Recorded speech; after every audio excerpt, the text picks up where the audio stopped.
Earlier in January, Governor Gavin Newsom said the state may be heading towards a $25 billion budget deficit after years of surpluses. California insider C-Mac Karami hears why from Scott Baugh, a former California state representative and Assembly Republican leader.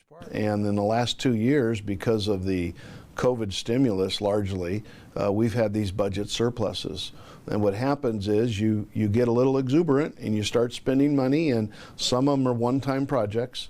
And since it was one-time money, 100% should have been one-time projects.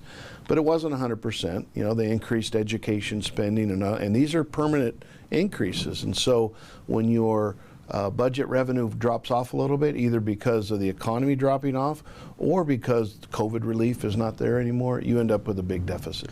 Although it seems like those with common sense would have foreseen this, Baugh says politics do not, as there is a tendency to spend, and the more moderate voices get drowned out.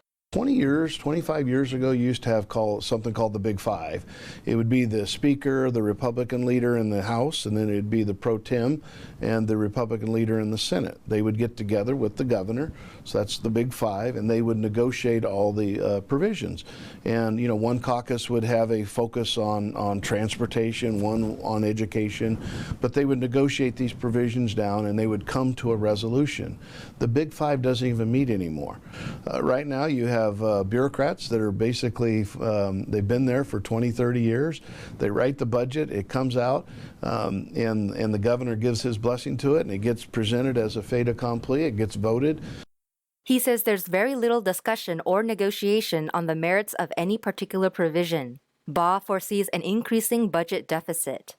Plus the inflationary prices, everything costs more, and so even delivering government services costs more, and so you'll have an increased budget deficit because of that. So it wouldn't surprise me that this budget deficit, depending on a recession, would get to $50 to $100 billion. According to Baugh, the state would have to fix the deficit by cutting projects or increasing taxes. Here's the issue with taxation, and the more you push that higher rate, the bigger your problem gets. 2/3 of our revenue comes from personal income taxes. So 2/3 of that $300 billion is $200 billion that comes from personal income taxes that you pay. There's about 200,000 people, 1%. That pay half of that. Wow. And so you can see when the economy goes down and there's less, stock options being exercised, or less capital gains coming in, and then just a few people move out of the state, it affects that budget quite a bit. At some point, the rich will say, all right, well, we like California, we like the weather, but we're going to live 6 months a year somewhere else. And under the law, you can live 6 months minus a day in California and not pay California taxes. Baugh believes the entire budget needs to be reevaluated, like a more broad tax base instead of taxing a small group of rich individuals.